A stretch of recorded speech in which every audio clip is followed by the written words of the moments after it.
যাচ্ছি, যেখানে আপনি চাঁদাবাজকে চাঁদাবাজ বলতে পারবেন না। চাঁদাবাজকে চাঁদাবাজ বললে আপনার বিরুদ্ধে মামলা দেওয়া হবে। সেই পুরনো কায়দা, সেই পুরনো সিস্টেম কিন্তু তারা ভুলে গিয়েছে। এই প্রজন্মের সাথে সেই পুরনো কায়দায় আচরণ করে লাভ নাই। প্রচুর মামলা, হামলা, হুলিয়া এগুলাকে অতিক্রম করেই গণ অভ্যুত্থান হয়েছে। জাতীয় নাগরিক পার্টি শহীদের রক্তের উপরে দিয়ে বাংলাদেশে প্রতিষ্ঠিত হয়েছে। ফলে যদি আজকে নাসিরউদ্দিন পাটোয়ারির মুখ বন্ধ যদি তারা মামলা দিয়ে করতে চায়, তাহলে তারা বড়ই ভুল করছে। আজকে নাসিরউদ্দিন পাটোয়ারির বিরুদ্ধে যদি মামলা দেওয়া হয়, বাংলাদেশে শত শত নাসিরউদ্দিন পাটোয়ারি মুখ তৈরি হবে।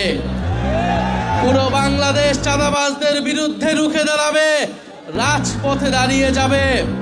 এবং পুরো বাংলাদেশের তরুণ ভোটাররা, পুরো বাংলাদেশের সাধারণ মানুষ হ্যাঁ ভোটের পক্ষে ভোট দিয়েছে, সংস্কারের পক্ষে ভোট দিয়েছে, কিন্তু তারা সংস্কার বাস্তবায়ন না করার নানা ধরনের ফোন দিয়ে এই সরকার আসছে।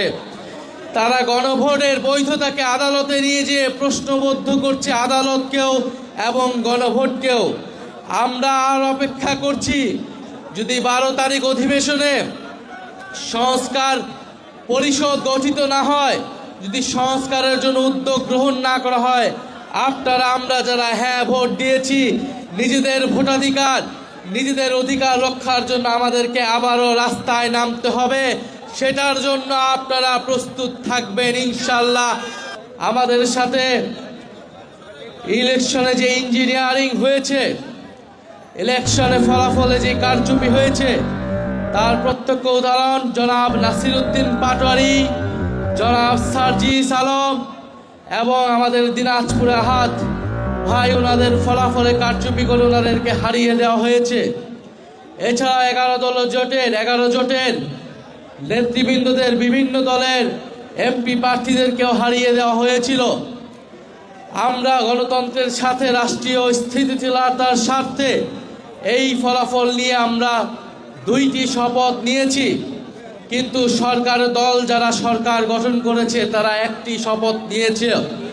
তারা এই নির্বাচনের পরে শপথের দিনই তারা জনগণের প্রতি যে কমিটমেন্ট, সেই কমিটমেন্ট তারা ভঙ্গ করেছে। আমরা দেখছি তারা বিভাজন তৈরি করছে, তারা মামলা হামলার পথে হাঁটছে এবং তারা সংস্কারের বিপক্ষে, বিচারের বিপক্ষে দাঁড়িয়েছে। আজকে এক শহীদ পরিবারের মা এসেছেন, আরো অনেক জুলাই যোদ্ধারা এখানে এসেছেন। আমরা দেখছি এই সরকার আসার পরে ট্রাইব্যুনালের চিফ প্রসিকিউটরকে পাল্টে দেওয়া হয়েছে। কেন পাল্টে দেওয়া হলো আমরা জানি না।